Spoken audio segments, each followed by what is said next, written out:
We're back here on Extra Rounds. I'm TJ DeSantis. Pleased to be joined now by a guest that is not your average girl by any means. In fact, they call her the man. It is the WWE's Becky Lynch. Becky, how are you? I'm doing great. Thank you for having me. No, it's my pleasure. You know, you have performed in front of tens of thousands of people, probably in an arena of close to 100,000 people at one point or another in your career, which that can be nerve-wracking. But to me, I think sharing your life story in a book might be a little more intimidating, to be honest with you. And that's what you're doing here. March 26th, you got this book coming out, the aforementioned Not Your Average Girl. What was this process like writing your memoir? Well, so it's something that I always wanted to do. My dad, when I was a little kid, was forever on me to write everything down. He was like, always write a story, just be writing, writing, writing. And so when I started watching wrestling as a teenager, my favorite wrestler was Mick Foley. You a wrestling fan? I am, yes. A lapsed wrestling fan, but a wrestling fan nonetheless. And I definitely know the creative stylings of one Mick Foley. He's awesome and he's different and he wasn't your typical WWE superstar, and I related to that hugely. And then he wrote a biography, Right? and so it was always in my head that whenever I make it, I will write my own biography, and I did. And the process was, it was, I loved it because I love the creative process in general. I think it kind of doesn't really matter what it is. I love deliberating on something, drawing something up, chopping away at it, editing, crafting it, finessing it to try and bring a finished product to the audience that's going to be um, entertaining and heartfelt, and maybe people can take something out of it. More than anything, I just want it to be honest, and I feel like when you're honest, nobody can fault you for one anything you say or anything you do, because you're being honest. And look, we all make mistakes. We are all human, and so this book is full of the mistakes that I've made and the human errors that I have um been so familiar with. And I wanted to show my inner world in everything that I've gone through, successes and failures, You so know, that maybe people can take something from it. I think that's pretty cool to hear because you say the word honesty, and pro wrestling is obviously it's sports entertainment, but I think when pro wrestling really breaks through and gets maybe casual fans like myself that maybe have walked away a little bit, it's the truth in storylines that tend to get people back, in front of their televisions on Monday nights and these live pay-per-view events. I'm curious, Becky, when you look at yourself as, a person on the screen, as a person off the screen, how true is your character to who you really are in Rebecca Quinn? It's a little different. It's a little different, but of course there's similarities. I try at least to be quite honest as a person. Um, I tend to worry more about hurting people's feelings in my real life than as a character. As a character, I don't care. Right. um, but as a person, you don't ever want to have somebody be upset by something you've said or done. Right. I think that's standard fare. And as a character, I do not doubt myself. But in this book, I talk a lot about the imposter syndrome Right. and things that, I think a lot of people that have done anything of note tend to feel Yeah. that, like, do I belong? And so I talk about that a lot. I imagine, no, not that I imagine, I know the man doesn't feel nothing like that. There you go. You mentioned imposter syndrome, and I think that's true with extraordinarily accomplished people.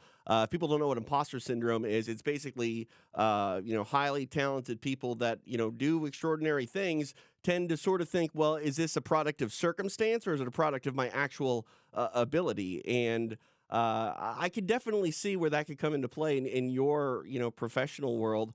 You talk about relationships a little bit. When I look at what you've done inside the WWE ring. You've ushered in this women's movement in this generation, and I'll never forget the match that you guys had at WrestleMania, the headlined with Ronda Rousey and Charlotte Flair. Like those are big personalities as well. Ronda, obviously a long history in the UFC. Sometimes she can be hard to read, hard to sort of understand what's going on in her mind. What was it like, working with Ronda and that match in particular? Was it an interesting experience? It was definitely an interesting experience.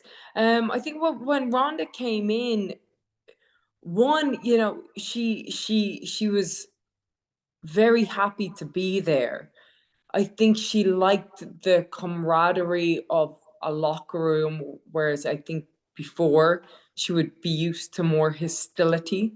Hmm. And I think when she came in, she knew that she didn't know Right. anything um, about the world and was very eager to learn and was open to learning. Um, Putting the match together, though, like because Rhonda came in and she did so well immediately, you kind of assume that she knows these things that she does that most people wouldn't know, and especially if you haven't been wrestling very long. Um, and so there were certain things like that that maybe we didn't always take into account, and but that was a byproduct of assuming and assuming that because she came in, she had a great match right away, Yep. and everybody was like, oh well, this is it, easy, off to the races.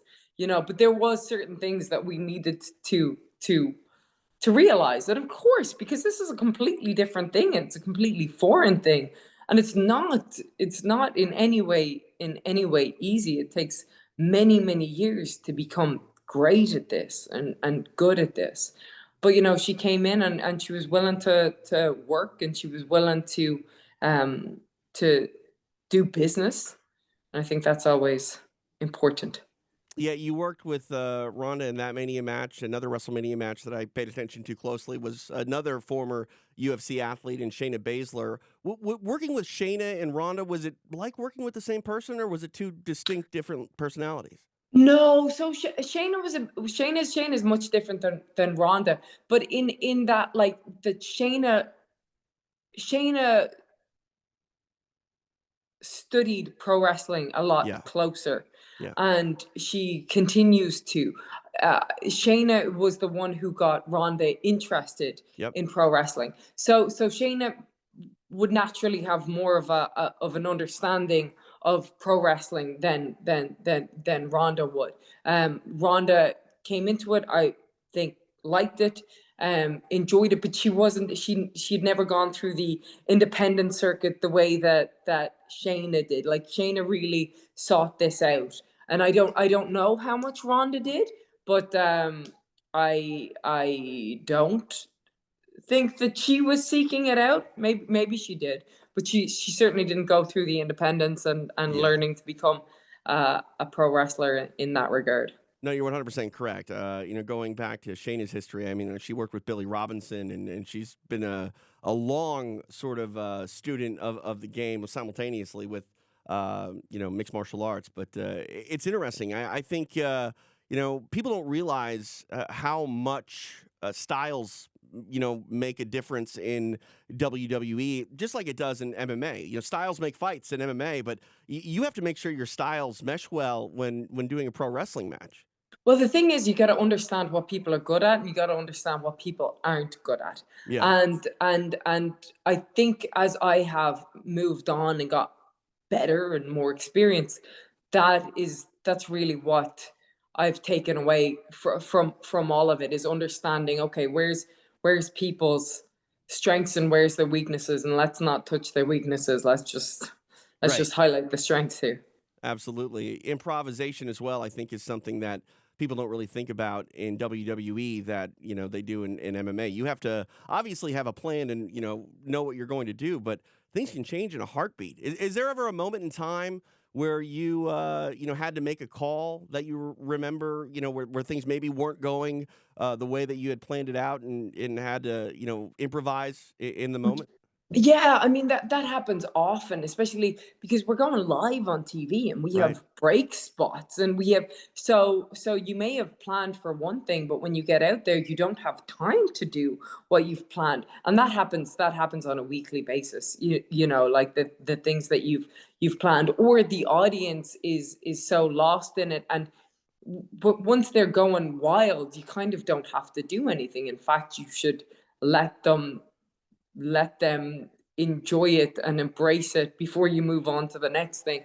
And um and so that's so important. It's a thing that you learn over time, is listening to the audience. Whereas if you're in an MMA fight, well, it doesn't matter, you just have to win, you know.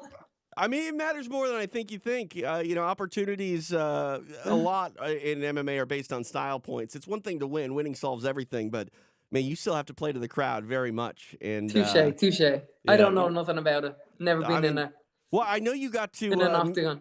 I know you got to meet one of our standouts on UFC Fight Pass a few weeks back in Anaheim, a young Irish kid in King Callum Walsh. She was in attendance. The Irish fans are rabid in combat sports, and I assume that you're the pride of the Irish in the pro wrestling world. What is it about that Irish mentality in combat sports that seems to ring through so well on television? It's the fighting Irish, isn't it? You know, it's I don't know if it's just in our blood, that like feeling of oppression, you know, like you won't take our potatoes again. You will not take our potatoes again. And we're just like constantly fighting with that, like that fury in our belly, that fire, you know? I don't Absolutely. know. I don't know if it's that, but I kind of wonder if it is. It's like you're not there's nothing you can give me that I can't overcome.